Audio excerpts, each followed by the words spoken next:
Hello, welcome back to part 4 of this. The Lord had brought my attention.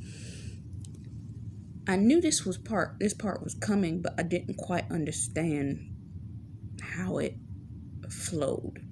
So I'm going to tell you the next segment of the film and how I believe that he's showing me that it relates. So,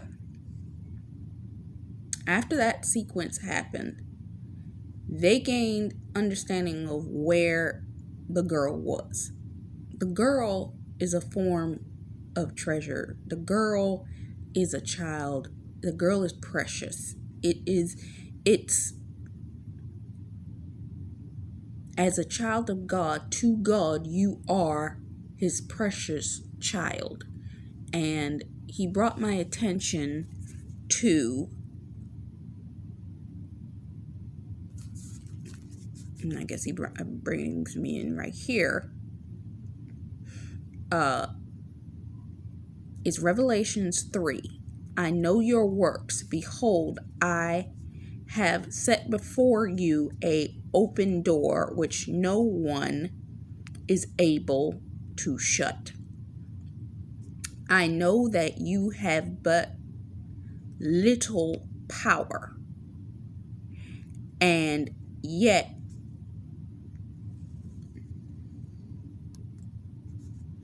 have little power, and yet you have kept my word and have not denied my name. Behold, I will make those of the sojourn of Satan who say that they are Jews and are not. Okay. You are different. This woman had a natural skill set. She was telling the story to the agent about the fact of her early days when she was coming out of the military. She was still a little bit shaky on her feet, but she knew that if she didn't find a usefulness for herself, that she was going to end up as a retail cashier. Now, to me, that's relevant. She had a level of wisdom, and the wisdom in which she carried was weighty, okay? Being in the military for the amount of time in which she had been in the tours that she had been left her with a level of a skill set that if she just went back to her normality of life, it literally was going to leave her wanting for something.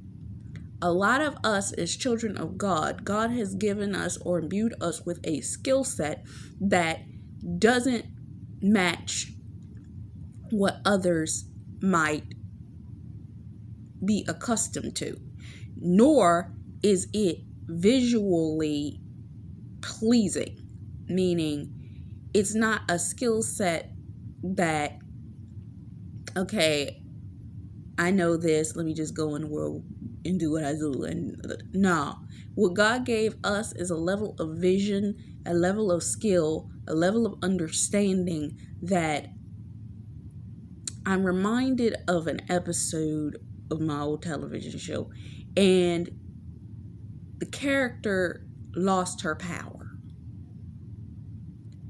Imagine being a child of God. God has given you the eyes to see, ears to hear. You hear and understand all of this, but now you just got to go back into regular day-to-day life. There was an episode where she became a waitress, a restaurant worker. Funny enough, years ago, somebody had made a comment to me, you would be a great retail manager. And I kept thinking to myself, you have no understanding of who I am as an individual, that you don't understand that I'm better for it than that.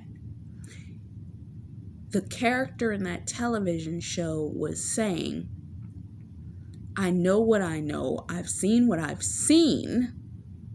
How can I just go back to the life that I once had?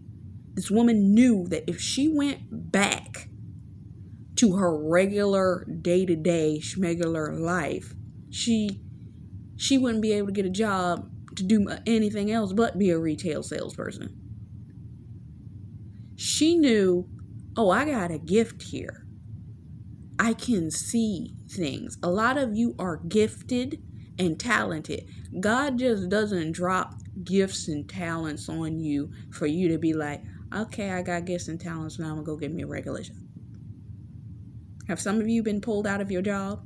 Have some of you been pulled out of work in order to do the ministry and the works of the Lord? Oh, I thought I was talking to a group of people. That's what happened. He can't just give you these gifts and just have you go into anything. You have the ability to discern. Why was the woman chased? The dragon was chasing after the woman after she gave birth. This woman is being chased by two men.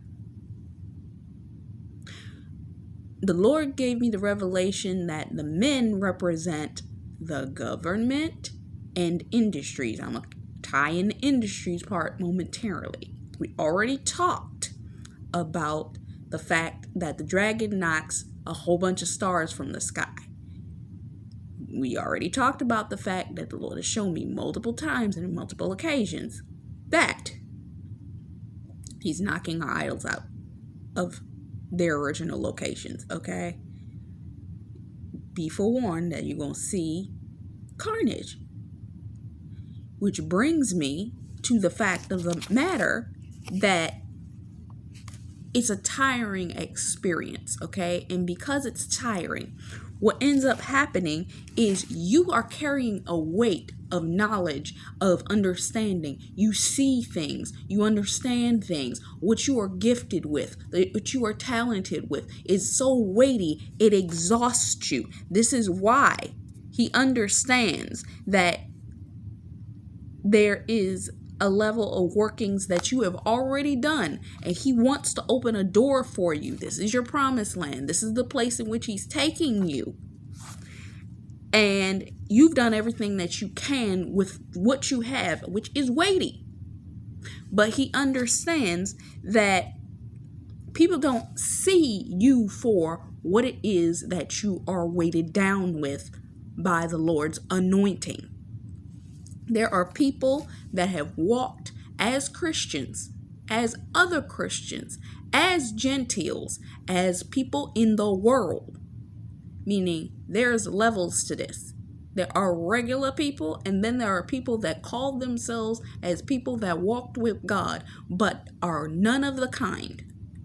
Meaning they are operating in a spirit of Baal. Okay? And in them operating in a spirit of Baal, God is literally saying that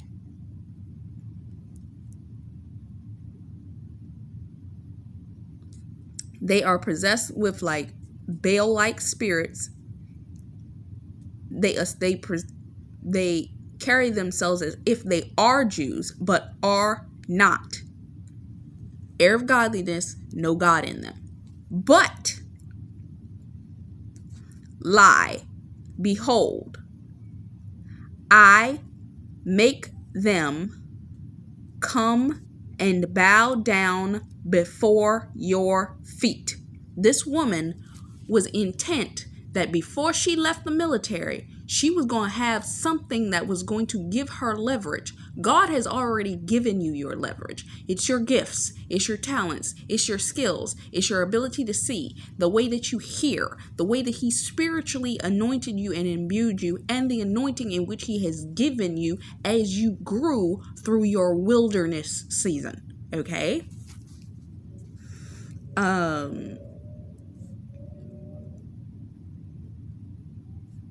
I will make them come and bow down before your feet. Learn that I have loved you. He is not playing with this world. He is going to exalt. Remember, all the world groaneth and wait for the children of God. The children of God are going to be the ones that are going to be bowed down before. Remember, Joseph bowed down before as his family was forced to bow down before him. There are places, spaces, political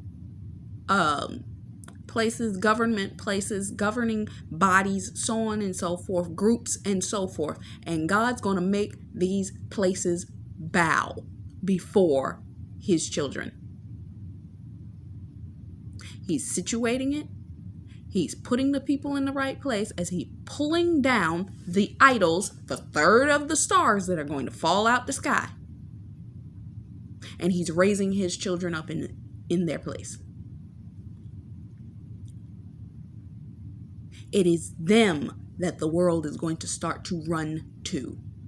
I'm hearing, who should I run to? They're going to run straight to the children of God to get answers. They're no longer going to be going to their soothsayers and people because they ain't going to know nothing. For what God is about to do and what impact God is about to make, they're going to need a real child of God. And somebody ain't even going to want to admit it. They're going to be proud ones, and they're going to be like the one that when the prophet prophesied, things going to be the cost just as a shekel. And the guy said, even if that was the case, what would make that the case, and so on and so forth. And the next day he ended up trampled to death. There are going to be people that they ain't going to believe that the children of God are going to be in these high positions. But guess what? God's going to put them there. And these people that are in these industries, in these places, in these spaces, they're going to have to bow to children of God. Because the people in the world are going to be running scared of what God is about to do. Oh, I ain't even gotten into it yet. The Lord showed me the 7 seals.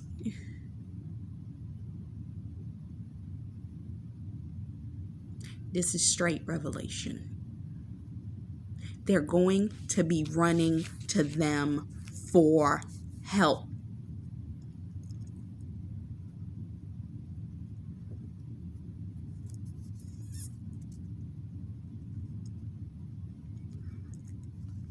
And because you kept my word in patient endurance, because you walked through your wilderness, because of the fact that you went through that season of wilderness, that 1,260 days that God put you out there, and it felt like you was out here in the middle of the ramparts. I'm coming to that too, with nothing. And you're like, why in the world? Because you know what? She came in contact with this major player in the government, this Alvarez guy. And he was showing her how to package things and so on and so forth. But she knew that this guy had power. You understand these governments got power. You understand, but you also understand God's power over them. Okay? You understand the differentiation of the church and the state. You understand the differentiation and the movements and all of these kinds of things. But you sat and you waited. She ended up pulling out and went to a job position as a former watchman. Catch it. Come on, let's go there. Habakkuk 2. Let's talk about it.